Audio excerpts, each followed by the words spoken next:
franktalks.com. Need help with love, sex, dating, or relationship issues?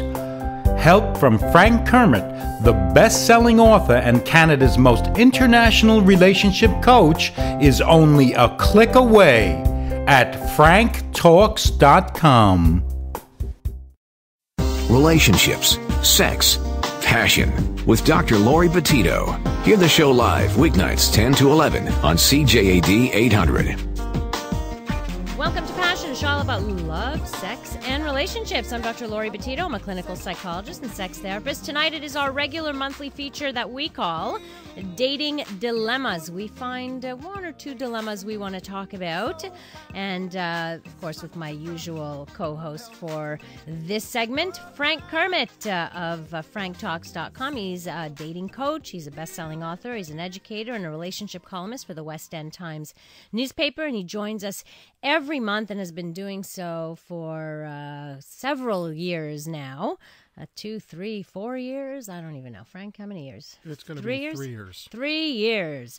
And so, you all know him by now. And he's here to talk about some of the issues that, of course, he's written about, that he studies, that he knows about. So, and we're here to present it to you. So we'd love to hear from you. 514-790-0991. You can also text us at 514-800 if you're calling us long distance. And I'm telling you that because I know Frank has fans all over the world. You can dial in at 1-800-491-CJAD. Well, we hear Frank on Fridays, too, because he has, he holds a Saturday night relationship workshop every Saturday night as well that you can go to from 7 to 9 p.m. So what are we doing tonight? We're talking about guys and gals who are too picky. And we're also going to talk about people who are, I guess, very attached to mommy. Mm-hmm.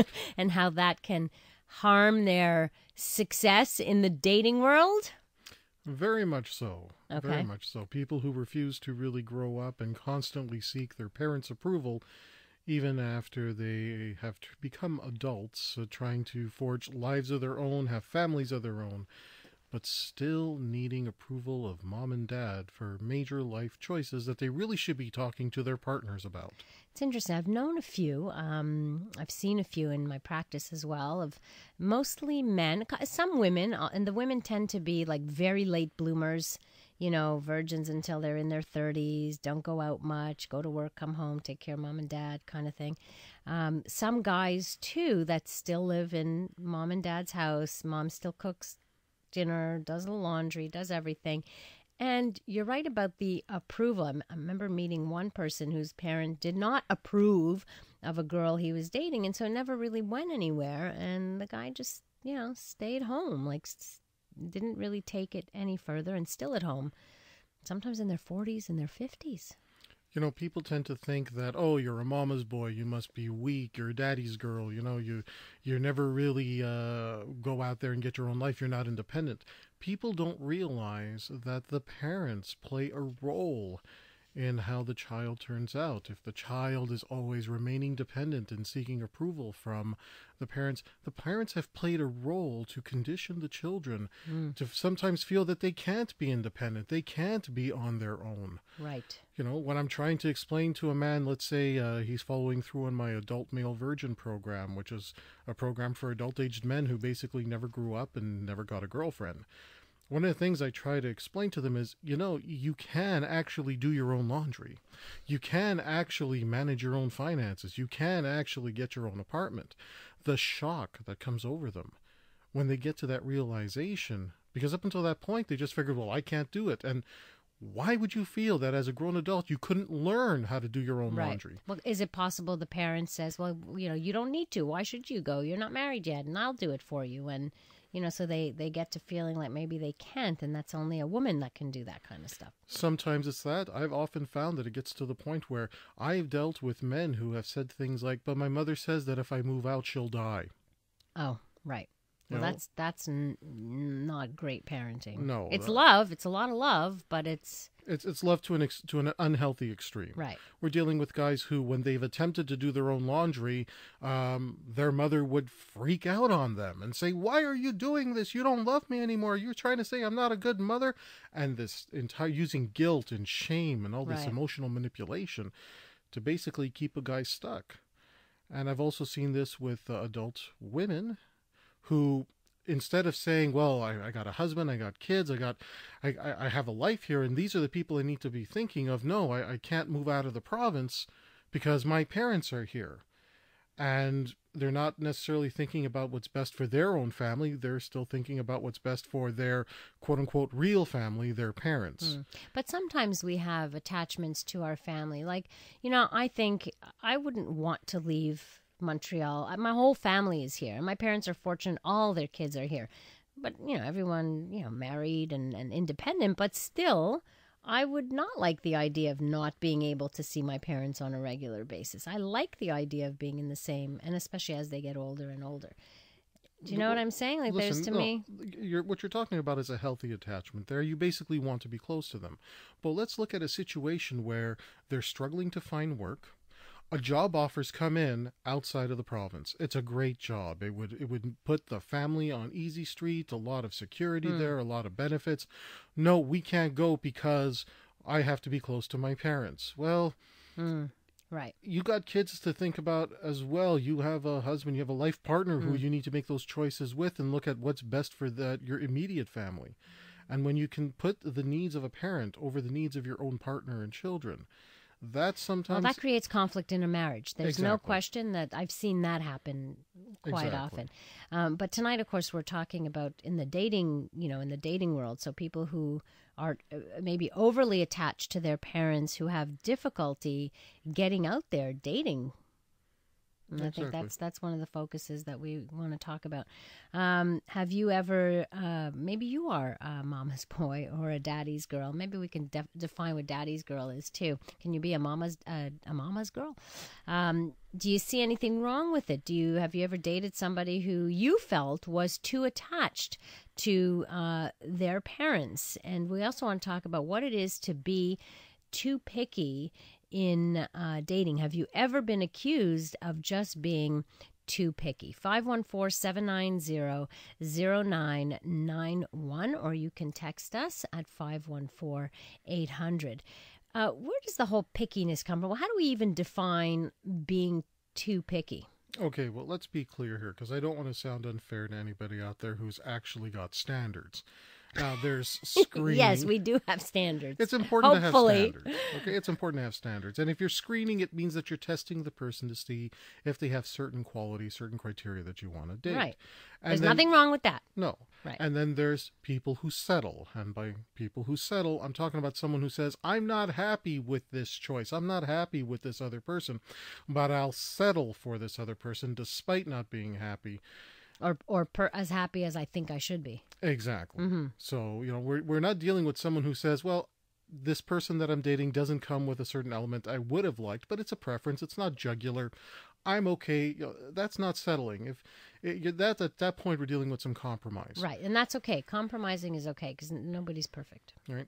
But when we're talking about being too picky, that's when your standards are so much higher than your ability to attract a new partner. Everybody has a skill level. You have the ability to attract a new partner. But when your standards are so much higher than your skill level, what's in between? It's a fear of intimacy. We're going to get into that fear of intimacy, and would love to hear some of your thoughts here. Dating dilemmas with my guest, Frank Kermit, here on Passion on CJAD. You're listening to Passion with Dr. Laurie Betito on CJAD 800. Dating dilemmas tonight on Passion. We're talking about being too picky, and sometimes it's related to either being a mama's boy or a daddy's girl, and we're kind of looking at both issues tonight. If you have any feedback you'd like to share with us, or thoughts or situations, your own situation, you can give us a call, 514-790-0991. If you're calling long distance, 1-800-491-CJD. If you're calling from your cell, it's Star Talk. And you can text us from your cell as well at 514-800. So we're talking about pickiness. Now, here's a situation, Frank. You tell me what this is about, okay? So you have a 45-year-old guy. He doesn't have the best job track record. So it goes from job to job, nothing great, doesn't have any assets, has been in debt here and there, lives in a small apartment, average looking guy. And when you talk to him, he talks about wanting a girl who's really smart, successful, really pretty. It turns out he's never even had a relationship. I mean, in those 45 years, and to me, he's aiming way further than what he can offer himself. So, that's a problem right there. But why is he doing that? Is he just is this a way of avoiding? Is this a way of not getting into a relationship? First thing that I would look at in that situation, I see a guy that's never been encouraged to be ambitious, never been encouraged to go after his dreams. He's more of a guy who figures, it'll come to me if I'm just a good person and I wait long enough and I'm patient long enough. And, whatever it is I want, I'll eventually get. That is part of the mentality of a mama's boy or a daddy's girl. The idea that they don't really have to go out there and survive on their own, that eventually it'll get taken care of for them. All they have to do is sit, wait, be patient, and fantasize about what they want. Interesting. Now, when he's talking about how he wants these wonderful ideals, he sounds basically like a teenager who's fantasizing about, living a, let's say, rich and luxurious lifestyle without understanding the work that needs to be done to get there. Right. So I look at that and I say, well, chances are he might have an idea that he's not going to get that kind of girl, but it's easier for him to aim there because it makes failing okay. If he aims for the best and he doesn't get it, oh, well, I tried and I got all this stuff working against me. It's a wonderfully great excuse for him not to succeed. And would that then be an unconscious fear of intimacy? Because I'm sure if we would ask him, he'd say, no, I want a relationship. Well, he may want a relationship, but it may terrify him on some level so that any opportunity he's ever had for one, he'll find something wrong. Hey, that girl actually likes you and she's willing to go out on a date with you, even though you got all this stuff working against you. Well, there must be something wrong with her then. Okay. Right. It's a no-win situation. So that's a pickiness factor right there. Like that. I would look at that as being too picky, because one of the first things I teach people in that situation, let's say I'm working with an adult male virgin, which he does fit the profile. Yeah. Except for prostitutes here and there. But... Okay, but he's never found love. No. Remove the element of having paid for sex, and then he's still emotionally a virgin. Right. And well said. Yes. Yeah, and this is again one of the challenges of people that have never had an intimate, real emotional connection. And the fact is that because they haven't been able to achieve that, it's so much harder to get into it later on because they don't have any experience. They don't know what to expect. It's a completely unknown dynamic. It's just so much easier to stay out of it and come up with excuses why it's so difficult to get into. Right, and often you hear things like, well, there's no good women around, or there's no good guys around, or they're all taken, or blah, blah. You know what? If you're really struggling to find a good person out there, chances are you don't really know what the criteria of a good person is. How are you supposed to find something you don't even know how to define what it is you're looking for? Well, some people just don't know where to look, though. Sometimes it's that fear of I don't know. No, I disagree with that. I don't think it's a question of where am I going to find them. It's not where you're going to find the people. It's the type of people you want to find. Define that first. Okay. Once you define the type of people you want to date, figuring out where they are is really simple. Okay. If you wanted to date someone who's artistic, where's a place that artistic people hang out? I'd go to the museum. Where else could you go? Bookstore, galleries, art classes. You can even hang out in a university where they have the art programs. You're going to meet artistic people there. Yeah. Art stores. Art stores. So this is what I try to explain to people. Don't worry about where you're going to meet somebody.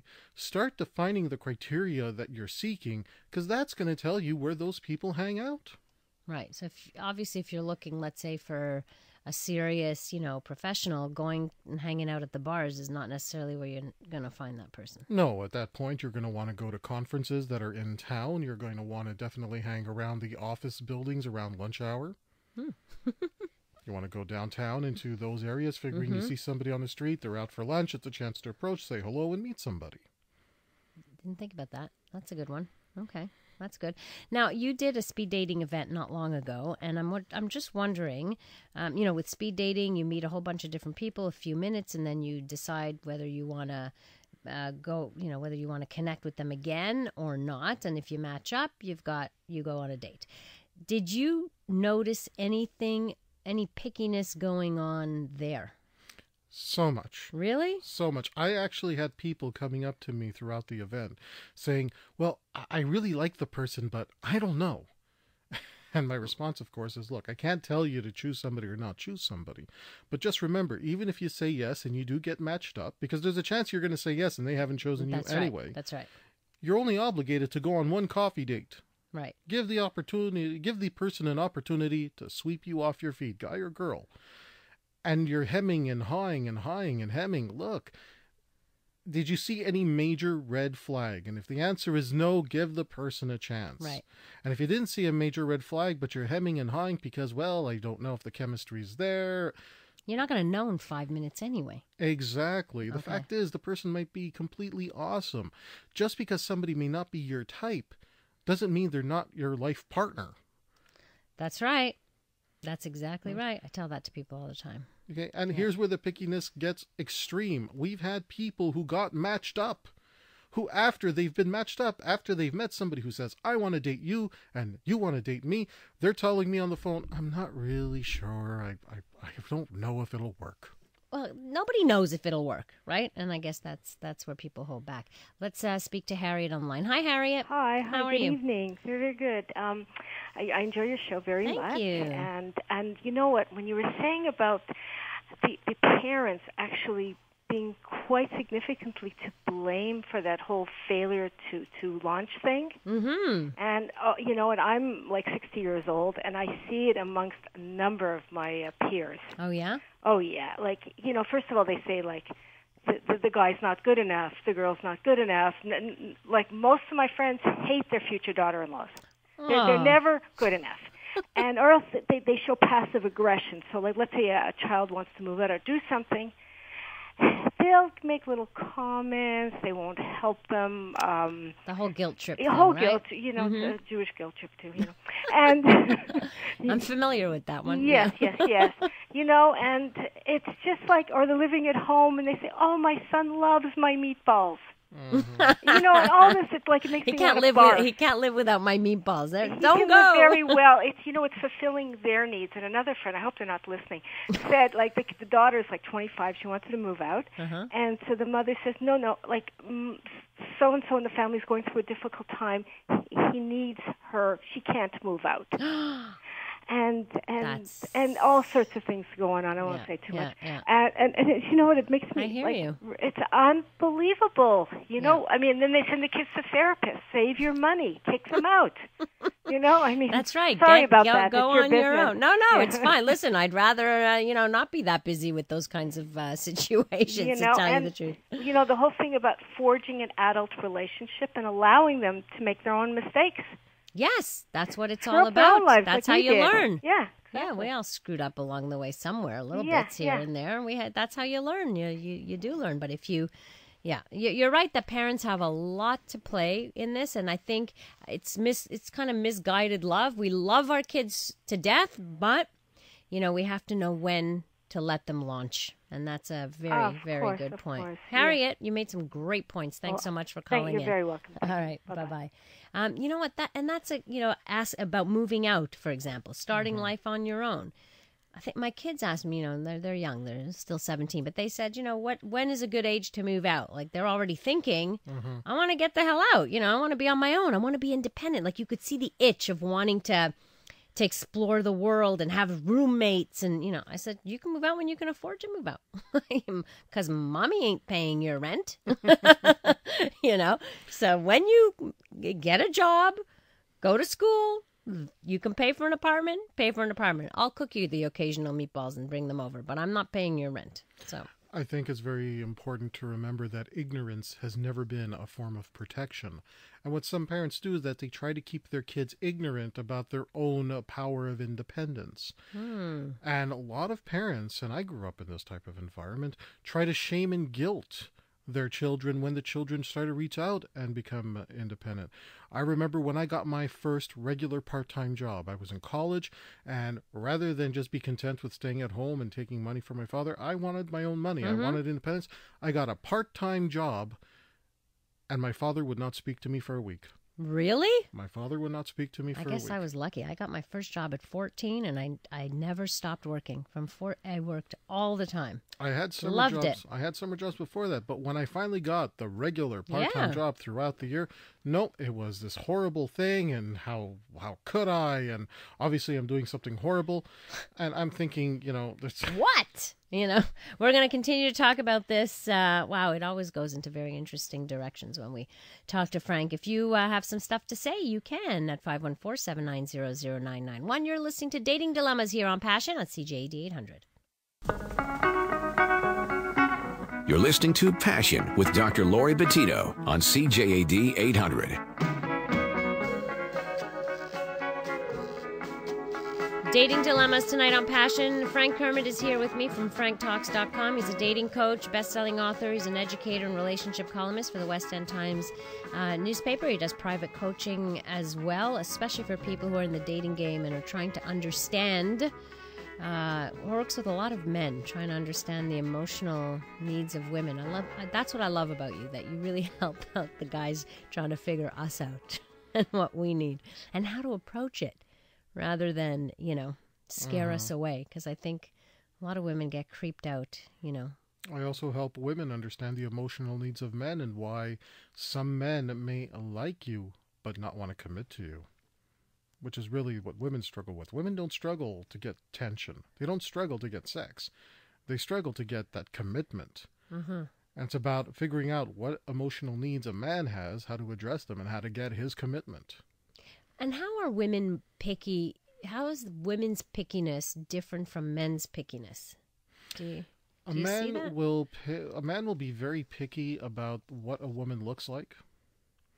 A woman will be very picky based on what her friends are going to think. Really? That's what I've found. Interesting. But see, they won't say that at first. The woman at first will say things like, well, does he have a job? Does he have this? Does he have that? And we'll look for whether or not he brings any assets or material possessions or a certain lifestyle to the table. But they're looking for security. It's almost like, in evolution. They're looking for the person who's going to provide. Exactly. But then when I'm talking with them, it turns out that a lot of these women can take care of themselves. They've already got the careers. They've already got they don't need they are their money. own security. So what's really getting to them? And then I find out that women are trying to almost appease their friends. Well, if I get along with him, then, what if he doesn't get along with my friends? I'll have to give up my friends. And the guy starts out with what she looks like and what's... He doesn't care so much what his friends think, yeah? Not as much. Not as much. If he does, it's more along the lines of, well, if I'm with a pretty girl, my friends will respect me more. And then when I try to talk to the guy and say, listen, well, how about the way she treats you? For him, it's of whether or not he's going to get sex. Oh, yeah, well, she has to treat me good. I mean, we have to have sex, 3 times a week. Last time you were here and you made a comment like that, we got some emails about, so all men are like, that's all they want, It's not true. It's not all a man wants, but it's up there. Sex for a man is an emotional need. Women use sex to address multiple emotional needs. For a man, sex is an emotional need. Yeah, and what I learned in the courses I've taken and just from the studies too is that 3/4 of men are like that, but there are 1/4 of men who are have the female emotional needs. Yes, some of them do, and more typically they struggle, female. And they struggle with it, and some of the men, let's say, have a fear of abandonment. But the problem with a man having fear of abandonment is that over time he turns his female lovers into his mothers, and that turns women off. She gets resentful because she doesn't want to have to constantly reassure him. She wants him to reassure her. Right. Now, once in a while, he's having a crisis. He's not sure if he's going to keep his job. He's, there's this big upheaval going on. He wants to know if he can provide for his family. He may need someone temporarily to lean on. But when it's a constant fear of abandonment, yeah, but you're going to leave me. Okay, stop that. It's not, but sometimes that fear of abandonment could actually play out. I've seen it play out in, intense jealousy, paranoia, control. So that's when it can turn pretty ugly. I've seen quite a number of women whose partners have been extremely controlling and downright nasty based on things they make up in their own heads, like things that these women are not doing. I got to tell you, one of the things I teach men when they come to me is that as a man, you cannot afford to have a fear of abandonment. You need to understand that everybody can walk away from you and you have the ability to start over from scratch. And it isn't until we get them to that point on an emotional level, that's when they realize their own value. That's when they realize what they bring to the table. And if everybody abandons me, it's okay. I can survive without people. Right. And it relates so much to being a mama's boy and being a daddy's girl, because what these individuals have been taught is that you can't make it without mom or dad. Right. You're not a good person until mom and dad say so. Until you become an adult and say, well, no, I'm a good person because I say so. I can acknowledge my value. I can acknowledge my worth. I don't need that outside acknowledgement, including from my parents. And it's always looking for that validation from the outside instead of from the inside. You're the only person who is in your corner. When all is said and done, there's only one person who's truly in your corner, and that's you. And now, if you're lucky enough to have a really great partner, if you're lucky enough to have emotionally well-adjusted parents, great, it's a bonus. But in the end, you are your number one fan, and only you can give yourself the true validation that's going to help you succeed. Right. And that's not arrogance. Like, we have to make a distinction between thinking, hey, I'm so great, when I may not be so great. Maybe you're an ass and you still think you're great. Look, there's no room in success for delusional beliefs. Okay, if you're going to say that you're great, you have to back that up with some works. You need some sort of a foundation based in reality. Right. You can't just keep going around saying, I'm great, I'm great, I'm great, and have nothing to be able to, well, here are some examples of why I may be great. Exactly. When people practice affirmations to try and build up their self-esteem, if the affirmations are not based on something that they already believe about themselves, then it's not going to work. You need something to prove or back up that affirmation. It's when we don't acknowledge the very things that we know we have, that we have evidence of, that's when we start looking at low self-esteem. And that's what I find, is that I've noticed that, some people will talk very highly of themselves, very much so, and I really see I think that if you have to tell the world how great you are, you must not be that great. There must be something, you must have to convince, you have to say it out loud to be able to convince other people. If you're overdoing it. I don't think there's anything wrong with someone acknowledging what they bring to the table. No, that's necessary. Different. That's a necessary process, especially if somebody grew up in an environment where they were constantly told the opposite. Right. So for someone in that nature, they need to be able to stand up for themselves and say, look, at the very least, I'm a human being. You can't mistreat me. Right. Just based on that. And then you can start looking at, and we see this in the world of employment, where an employee is going to a boss and saying, look, I want a raise and I've earned it. These are the good deeds that I've done. This is what I bring to the table.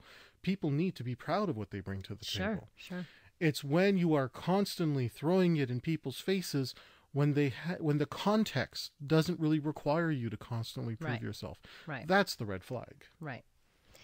A lot to think about when we're dating, huh? Mm-hmm. So, okay, what are some of the issues of being too picky? Well, let's look at two main ones. The first one is, are you realistic? Mm-hmm. Are you realistic when you're being really picky? We're looking at if you're looking for two criteria that can't coexist. Like what? What do you mean? Okay, let's start off with somebody says, I want someone who's ambitious, who's passionate about what they do in life, somebody who's a go-getter. Well, somebody who's ambitious, somebody who's passionate, somebody who's a go-getter is probably the type of person who's going to put in 12 to 16 hours a day into whatever it is they're doing. They're not going to be home every night for dinner. Right. Or they may be very independent. And they need to be, because they're following through on whatever their dreams and goals are. But if your ideal, if you're saying, well, and again, being too picky, you have all these criteria, some of them simply can't coexist. You can't have someone who's truly the ambitious go-getter who at the same time is going to pay all of their attention to you and want to spend all their waking hours with you, and who's going to give up going and pursuing those dreams just for you. So when you have something that's incompatible there, you're dealing with somebody who's too picky. They haven't really rationalized. They haven't gotten to the point where for every yin, there's a yang. Also, the case I was giving you earlier, where the guy had nothing, really not much to offer. I mean, he a good person and everything, but, in terms of certain criteria, but looking for the criteria he doesn't have in somebody else, isn't that being super unrealistic when you're looking for something you can't even offer? That's exactly it. And that's actually one of the other issues about being too picky. It has to be reciprocated. Okay? You can't be a hypocrite about it. If you're looking for someone else to fulfill an area of your life that you're deficient on, you're basically looking for someone else to be your life. And that doesn't work. So that never works. Let's look at this again. The 45-year-old guy who's looking for the hot, financially stable girlfriend, etc., etc. If he's looking for her to fulfill those elements that are missing in his life, he's got the wrong formula. That doesn't work. He needs to build that up for himself so that when he goes out there, when he's able to connect with somebody, he's not saying, I don't need you to complete my life. I need you to build my future with. Or at least look for somebody who is more his mirror than somebody who is someone way above what he can offer.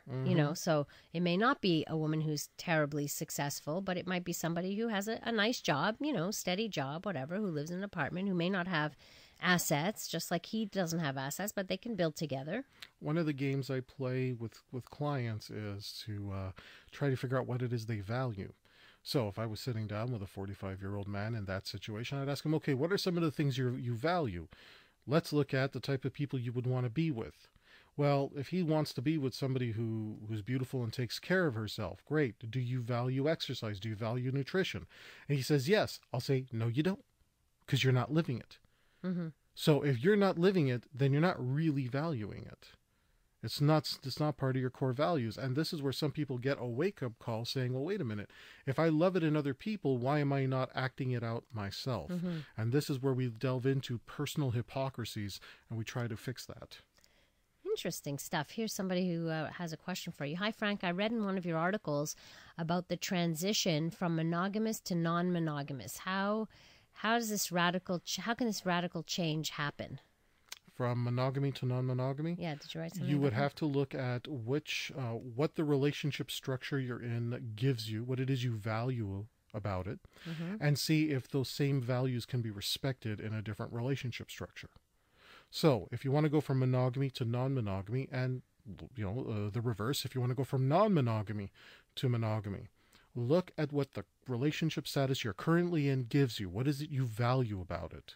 Can you have those same values respected in the other relationship structure? But you both have to be on the same. Absolutely. Obviously. On Absolutely. the same page. So when people make that transition, it is very difficult for some people because there's a whole bunch of new either restrictions or new adventures that are possible.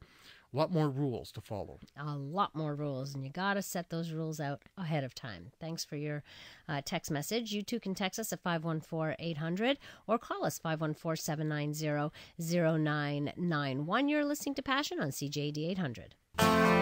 You're listening to Passion with Dr. Laurie Betito on CJAD 800. Dating dilemmas tonight. Once a month, Frank Kermit joins me here on the program. He's a dating coach. He's from franktalks.com. He does some private coaching, gives talks. He's going to be a featured speaker at the Salon de l'Amour, which you'll hear a whole lot more about, by the way, in the coming weeks, because we will be giving away tickets. It's taking place January 18th to 20th. 18th to 20th. We're going to be broadcasting live on the 18th. I will have a booth there as well. Frank will have a booth there, plus he'll be given a talk there as well, so you can meet both of us.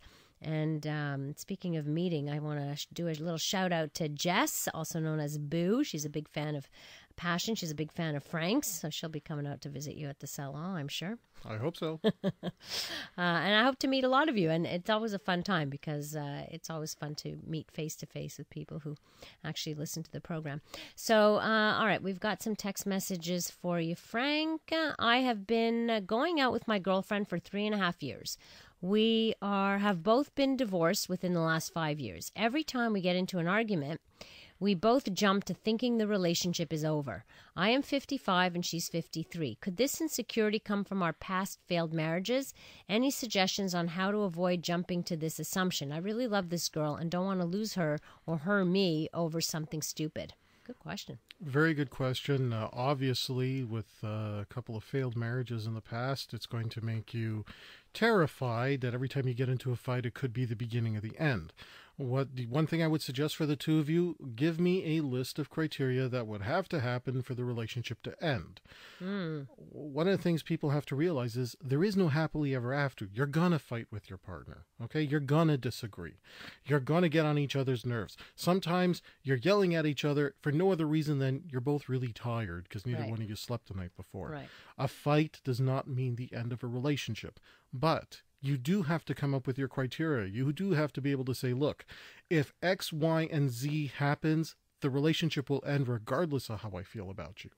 Once you both know exactly where that line is drawn, then it's up to you to decide if that relationship is going to end by crossing the line that's been set. So, in other words, if you haven't crossed that line, there's no need to worry. Exactly. Because you've already both sat down, come to the agreement and said, here's my non-negotiables, here's your non-negotiables, everything else can be worked out. Exactly. Once you figure out what the non-negotiables are, you know what's going to cause your relationship to end. You can't base it on how you feel. If you only base it on how you feel, your relationship is going to end because feelings change. They go up and down. One day you really love your partner, the next day you could dislike your partner for brief moments. That does happen. That's a normal kind of thing that happens, but the love is still there, but we can't always be on the be on a high, and sometimes when things are really bad and people spiral down to that dark place, they may not even be able to experience the love. They stick it out for those periods because of obligation or something of that nature. This is why you can't base it on how you feel. It's got to be on how the person treats you. Right. And also the feelings are often, why you can't just count on feelings is because feelings are often related to history, the past. So they get distorted because of the past, not necessarily with what's happening right now. Very powerful. Something else I want to mention too is there was a study done. I thought this was brilliant. It was a study that looked at unhappy couples, okay? And the couples, some of them split up, some of them stayed together. So they went back 5 years later and measured happiness again in the couples that had split up and then the couples that stayed together. Well, guess what? The couples that had split up were no more happier than the couples who'd stayed together. The couples who'd stayed together 5 years later had found a way to get over that unhappiness hump and what have you. So sometimes sticking it out, working on some of the stuff, of course, that always helps. It's not just time, but understanding these ebbs and flows in relationships is really, really important because there's so many contextual things that happen within a relationship in our lives that can affect us individually, personally, that do make it difficult for us to show the love or feel the love or whatever it is. But we have to give that a chance and always remember that we have been in love with this person. We chose this person for a reason. They met our criteria. Those things don't disappear. They're still there. But your feelings, clouded by everything else that's going on in your life, maybe from your own history, plus everything else, all the stresses of today, is influencing how you feel in that relationship at this moment. I would also like to say that if you don't deal with your issues with your current spouse, you're going to have the same issues with your future spouse. Yes. Because people are their repeating behavior patterns. Yep. You're only 50% of any relationship you're in. And if you have issues in your current relationship that you don't deal with, you're going to bring those with you into your next relationship. And actually, I've done that test, like I've seen couples where they've had multiple marriages, and I'll often ask the spouse, what did your other wife complain about? What did wife number one, what were her issues with you? And it almost always happens that wife number 2 or 3 have the same issues as wife number 1. Same complaints, Sometimes it's the reverse. It could be the guy too, but I'm just saying, So yes, we do tend to repeat, and, we have to look at ourselves rather than just blame the other. We have 50%, like you said, 50% of the blame in all of that. Exactly. But you're better off staying where you are, working it out. Because when you are with somebody new, it's not necessarily going to be better. You're dealing with some new positives. You're also dealing with that person's new negatives. And you're bringing your own baggage into the relationship as well. Yeah. There's a lot to understand, with relationships. There's no question. It's not like you meet somebody, you fall in love, and that's it. Happily ever after, It's work. It's work to be with somebody for a long time. One of my mentors taught me that, and he used the word scars. And he said, Frank, you're going to be in a long-term relationship. You're going to have scars. No matter how great your partner is, no matter how great you are, you're going to make mistakes. You're going to hurt one another. You're going to make some really, really bad judgment calls. You might say things in the moment that you don't really mean. You're just so furious. There's going to be scars. Part of working on a long-term relationship is saying, I know there's going to be scars, and I'm ready to be scarred, but I'm ready to work through even when I am scarred. Right. Yeah, and that's definitely the key. So a lot of picky people, I find, are, I guess a lot of picky people would end up being in a very lonely situation, no? Well, there's a difference between being single and being alone. Right, I think that, or lonely. Yeah. Because there's plenty of people in marriages who are lonely too, so that isn't, one doesn't have to mean the other. Exactly. So what is the difference between being single and being alone? Being single is a relationship status, meaning right now I'm not with anybody, but that doesn't necessarily have to be a bad thing. You can enjoy the single lifestyle. You can be happy and be single and still be open to meeting someone. But if you're alone, if you're feeling very alone, chances are that's rooted in some level of fear. And underneath the fear is going to be some sadness. The idea that you don't feel a sense of connectedness. You don't maybe feel that you're worthy enough. Maybe you're worried that no matter who you connect with, they're going to leave you anyway, and so you just end up feeling alone. Just because you're single doesn't necessarily mean you have to feel alone. You still might want to connect with somebody, but you're not in any sense of despair about it. And that's sometimes one of the key elements of people who are very, very picky. It's just so much easier to be super picky than it is to make yourself vulnerable to getting hurt. But then when you get into a situation of despair, that can't be an easy place to even start dating, because that doesn't make you very attractive. Nobody wants to go out with somebody who appears depressed. Exactly. That's why they say when you're not looking for it, it'll happen for you. I'm not a big believer in that. I'm not, honestly, I'm a believer it's not going to necessarily come knocking at your door either, No, I'm a believer that, okay, you still got to go after it, but you can't be so needy for it, because nobody on the receiving end of that neediness could ever feel special. And there's something we all want. We all want to feel special. We all want to feel special to someone. And someone who comes up and says, I'm so needy, I will take you. It doesn't matter who it is.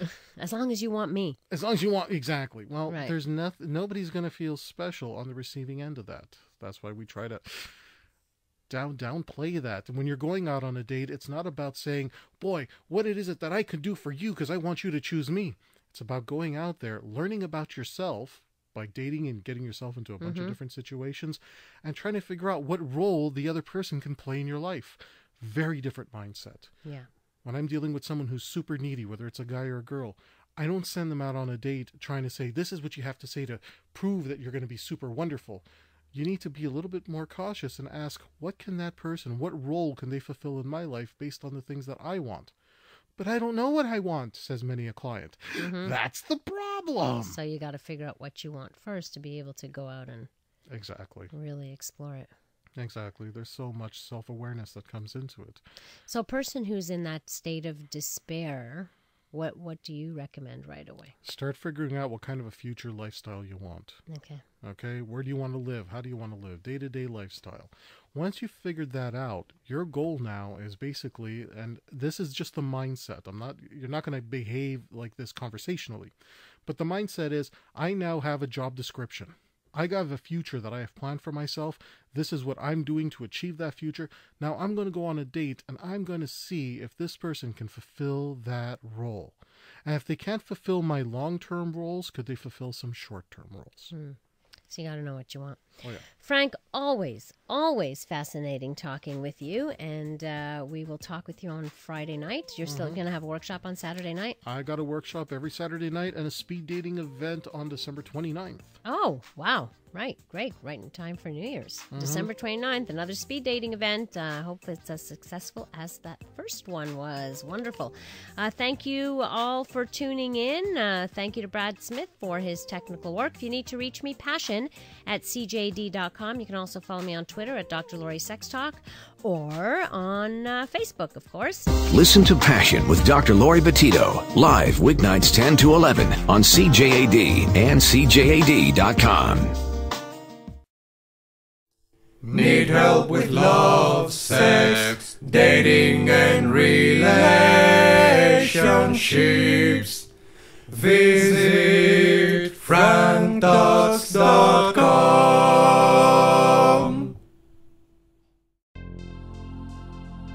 Need help with love, sex, dating, and relationship issues?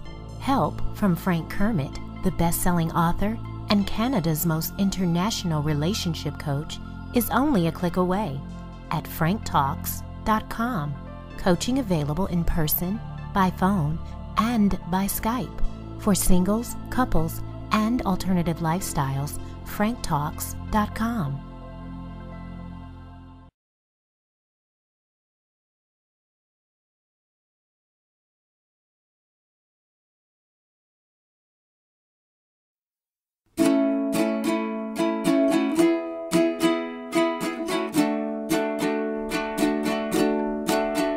If you need help with your relationships, my buddy Frank, he's got some tips.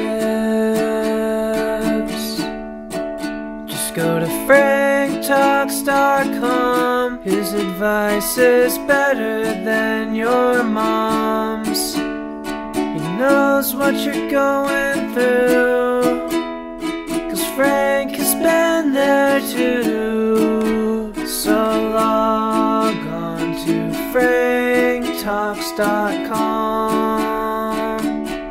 franktalks.com.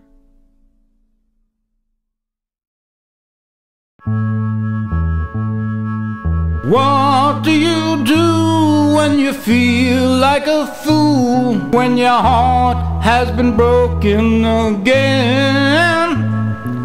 Pick up the phone or get onto Skype and talk on a private session. Yeah, get a little help from Frank Talks. Whoa, whoa, get by with a little help from Frank Talks. You gotta try a little help from Frank Talks.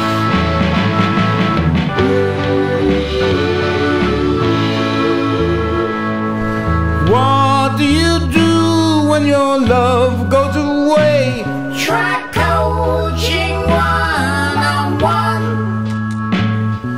How do I sign up to turn things around? Just sign up at franktalks.com.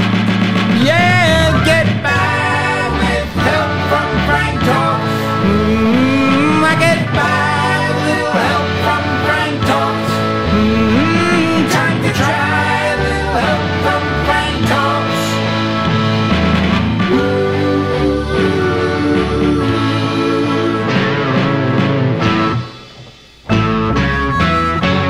Does it cost a lot of money? It's the best rate going around. Could it cost a lot of money?